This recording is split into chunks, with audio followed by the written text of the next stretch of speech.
Hey friends, Angelica here. Welcome back to my channel. Today we are going to be talking about Copics and we're going to be coloring this really cute gnome house. It's been a couple months since I've colored and even longer than that since I've made a video about coloring. So I'm just going to walk you through my process and share the colors that I used. And we're going to be coloring this gnome, which is from a new stamp set that's available in the Colorado Craft Company shop. And this is the gnome house. And it does have coordinating dies to go with the stamp set. Now, there is a whole new line from this illustrator who's Chris Lauren. So there's a few new stamps out today. I'm going to be coloring on Express It blending card, and then I stamped the image with chocolate truffle Gina K Designs amalgam ink. And these are the Copic markers that I pulled out to color with. So we're going to start first with the bottom part of the house, and I'm using one of my favorite brown combinations. This is almost like a mocha chocolate hue to it, and I thought that it would be the perfect color to use for the bottom part of this mushroom house. So what I'm doing first, I'm using my lightest color, E70.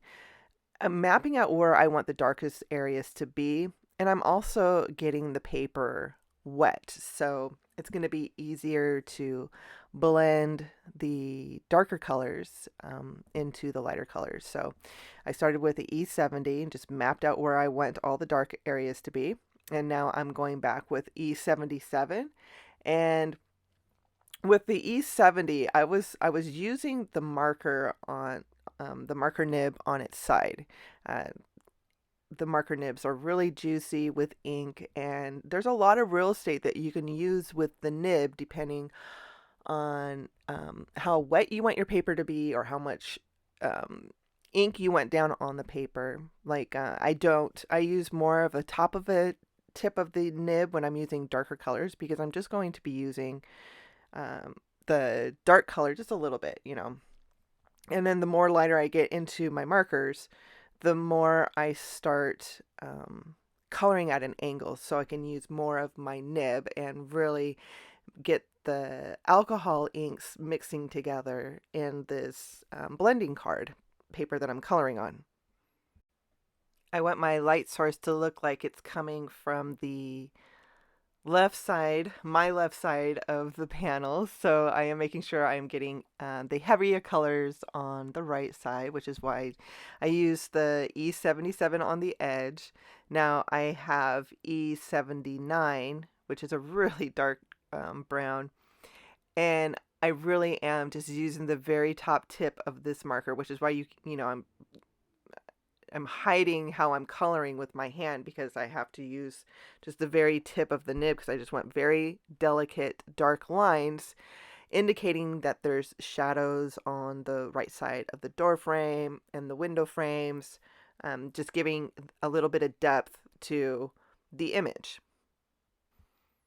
I'll go over these E79 lines with the lighter colors, starting with E77 and then E74, just to blend that really dark color out a little bit, but still have a very nice defined shadow. And when I say that this is one of my favorite brown combinations or earth tone combinations, um, E71, I actually took my E71 marker to the hardware store and picked out paint that color and had my living room painted closest to the E71 that I could get, and it turned out so lovely. The room has a nice warm feel to it because of the color on the walls, which was um, completely inspired by E71. So I'm almost done with the house. I'm adding a last couple dark details, just making sure that those shadow lines are going to be, really well seen. Now, watching myself color here, I do wish that I had just stopped coloring this area and just moved on to, the next area that I want to color, because I always want instant gratification when I'm coloring. And since it's been a couple months since I've colored, I kind of lost a couple habits that I trained myself to do, and that is let areas dry. That was a really hard thing for me to let myself do. I would just keep coloring and coloring and coloring, and you can make a mess doing that. Especially depending on what paper you're coloring on, and I'll talk about paper in a minute. Um, but letting the ink just mix together on its own in the paper and dry, then going back and redefining those darker areas, maybe just make them pop a little bit more. Letting that area dry, first of all, you can see, the second layer is going to look a lot better, and you're not giving the inks an opportunity to bleed because you've just oversaturated the paper. So I have to keep that in mind because I do want to get back into coloring on a regular basis again. So I do have to keep that in mind too. Just let the paper dry a little bit, or no, not a little bit. Let the paper dry, and then go back and get some more of that detail work done. Okay, so the last part of using these colors on the mushroom is the underneath of the cap. And I'm following the illustrator's lines, which were drawn at a curve. I am coloring at a curve to kind of round. I want to make the image look round, and then adding a little bit of dark color here and there in between the lines just makes the area not look so flat. And then I do want just a little bit more of a highlight on the more exposed area. I want, there to look like there's light shining on it. So I did go in with my colorless blender and push some of that color back into the paper. So this next combination, E41, E42, E43, and I believe I use a little bit of E44 too.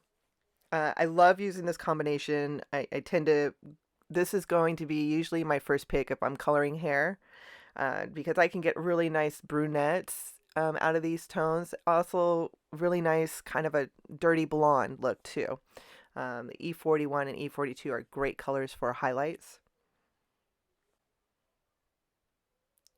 I'm wanting there to be a light source also on these little dots, so they don't look flat on the mushroom. So I colored them all with E41, which got the paper wet in that area, and went back with I started with E43 to add the first dark line and blended that out with a little bit of E42, and then finished with E41. Now there was a couple areas on the right side I thought should be just a little bit darker, so that's when I pulled out the E44 and just added a tiny bit of color. You don't have to go completely overboard, but just that little bit of color in the corners of the farthest to the right dots really changes the perception of them. They're not flat.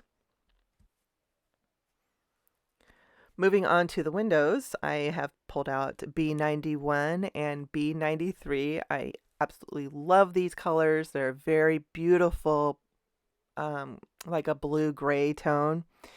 And I used the B91 and just kind of scribbled in the window panes because I want a little bit of that white still to be exposed, the white of the paper, as, to show off a reflection from the light source. I'm using the B93 right now, and I'm using pretty much just the tip. I'm going around the inner edges of the panel, or the window panes, just to give a little bit of where I would think a shadow would be, especially with the light source being on the left side. So I, focus on the right side of each piece of the panel. And I'm going back over the B93 with B91, just a little bit of ink. When the B91 and 93 meet, it's just going to blend that 93 out just a little bit. You're still going to be able to tell the difference of the two colors, but there's not going to be any like really drastic harsh lines. Oh, and I forgot the window that is in the door, so colored in those window panes really quickly. Okay, so we're going into the third brown combination that I've used. And this is my favorite combination to use for wood. So yeah, it was just an obvious pick to color the door frame and the window, the like planter frame with. So E37, E35, E33, and E31. I used the E31.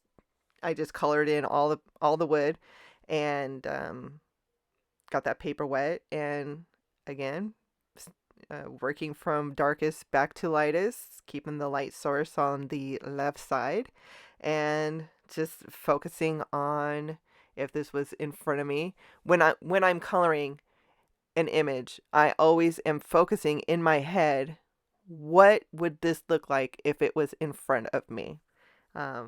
So I take a long time coloring. This house took me about an hour to color because I didn't really plan out what I was going to do other than pick out the colors that I wanted to use on the house.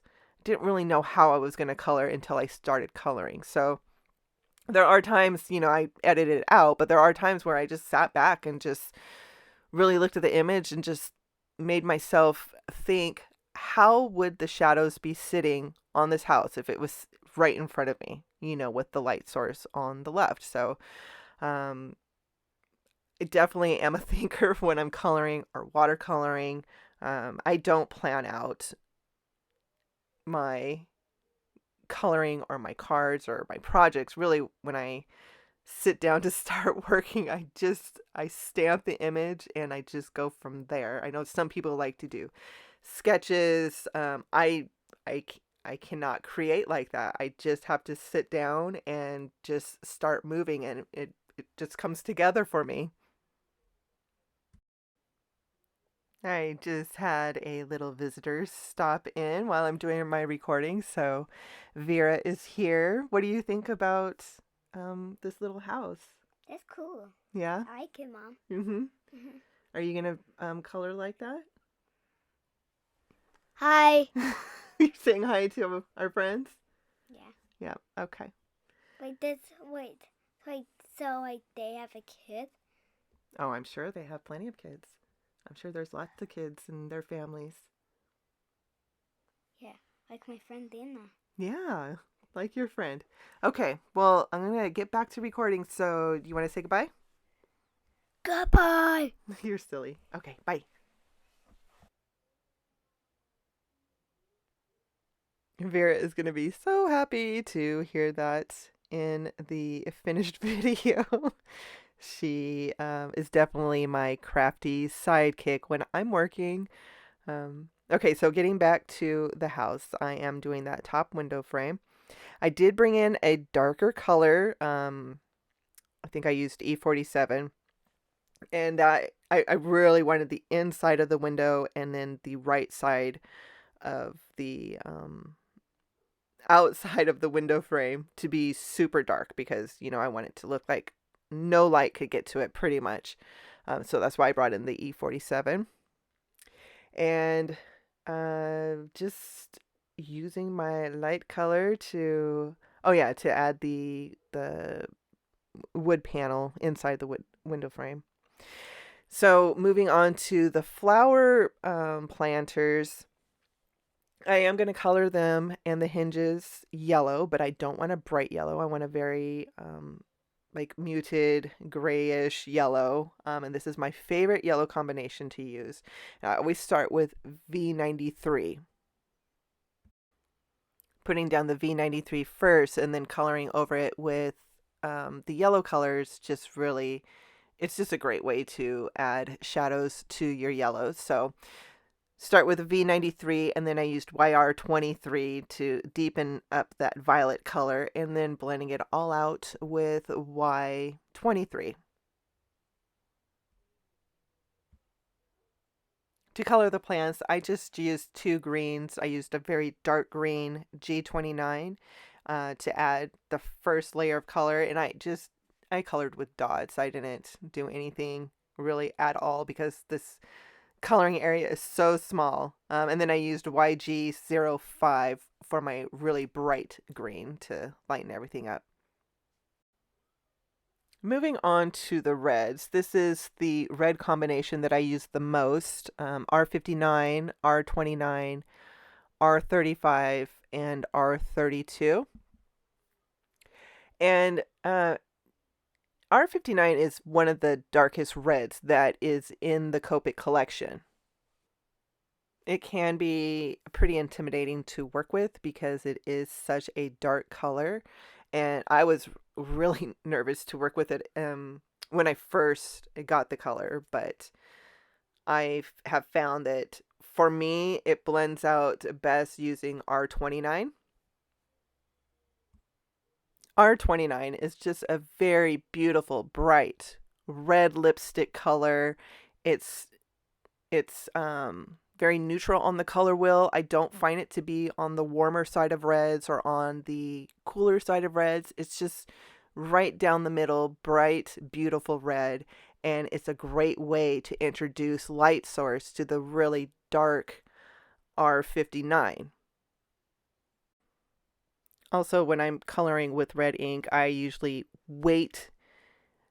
keep the red areas to color last because red ink is a very easy ink to pick up if you accidentally touch it with another color nib on the marker. Let's say I colored the red first and then I went back to color in the circles. I have a very good chance of maybe coloring outside the line a little bit and using my, say I'm using the E41, which is a very light color, accidentally touched a little bit of the red with that marker nib. Well, I'm going to reactivate the alcohol ink. It's going to grab onto that nib. And then I'm going to bring that red into an area that I don't want to have any red in. So it's just best to use those really saturated colors, just wait to the end, keep those to be the very last things to color. I do the same thing if I'm going to use like a very bright blueberry blue or anything that's super saturated like that. I just keep it to be the last thing to color, and that way my lightest areas won't be affected at all. I hope that makes sense. The next two reds that I will be using shortly is R35 and R32. I will be using a pretty heavy hand with those two markers because they are beautiful together, but it does take a little bit of time and ink to blend both of those colors together and get a really nice, even look from the darker to the lighter color. And when I'm saying R35, I want you to know in my head, I read my markers in three. I read it as R32, not R32. Each marker has a code to it. This is Copic's numbering system, and you're going to find this on every Copic marker. It's going to consist of a letter, which is going to give you the family group the color family group you're working with. So with this marker, the R equals, means red. And then the first number after the letter is going to indicate the purity of the color. So you can start out, let's say with blues, a blue, and then it has a 0 after the B. That's going to be a super clean blue, like a sky blue. But then if you moved up to the Bs that are in the 90s, that's going to be a very dull blue, like gray blue, kind of like how I described the B91 and B93 when I was coloring the windows. And then the last number on the marker is going to indicate the color's value. So it's going to either be, a light color or a dark color. So when I'm looking at markers and I'm looking at the inks, I tend to take the last number on the marker, and that's how I make my color combinations. I don't worry too much about the first number to tell me how light or dark the color is going to be. Um, or, yeah, or not light and dark, but light or dull. I stick more with the very last color, with how much gray is in the ink, pretty much. So I hope this is making so much sense. I feel like I'm rambling right now. I also use my coloring chart to help me pick out color combinations. Now, I used Sandy Alnick's hex chart. This is a very popular coloring chart. I'll leave a link for it down in the description if you haven't seen it or heard about it. It, to me, is a must-have. If you are investing money into Copics, Copics are very expensive. I highly recommend also investing money in a coloring chart, in good paper. So I have the hex chart printed out on the paper that I color with, and I'm a huge advocate for, and that's the Express It blending card. It's not a heavy paper, but it is a silky smooth paper. The ink just flows into the paper so beautifully. It barely bleeds. I mean, you have to use a super heavy hand to get that ink to bleed outside of your stamped lines. But having the color chart next to me when I'm coloring, I get to see what my markers look like without having to pull them out and try to see if they're going to work for my project. So there's that. Also, I get to make color combinations just by looking at my color chart. That's how I started coloring, was just picking combinations from my color chart. And then the more comfortable I got with the markers, and the more I got to know the colors inside the markers, then I started becoming more adventurous in my color combinations. I am just finishing up my coloring now, going back over the door one more time with R35 and R32 just to make sure that the colors are all blended out nicely the way I like it. And that's going to be the end of the video. You can find more pictures and details over on my blog. I'll leave a link down in the description. I'll also leave a link for the Colorado Craft Company for their shop. So if you want to stop by and see the new line of stamps that are now available, I highly suggest you do. They're so adorable. That's all that I have for today. So thanks so much for hanging out with me. It's kind of a long video, so I hope you liked what you saw. Be sure to give this video a thumbs up and subscribe if you would like to see more. So I will be back shortly with another video. I'll see you then. Bye.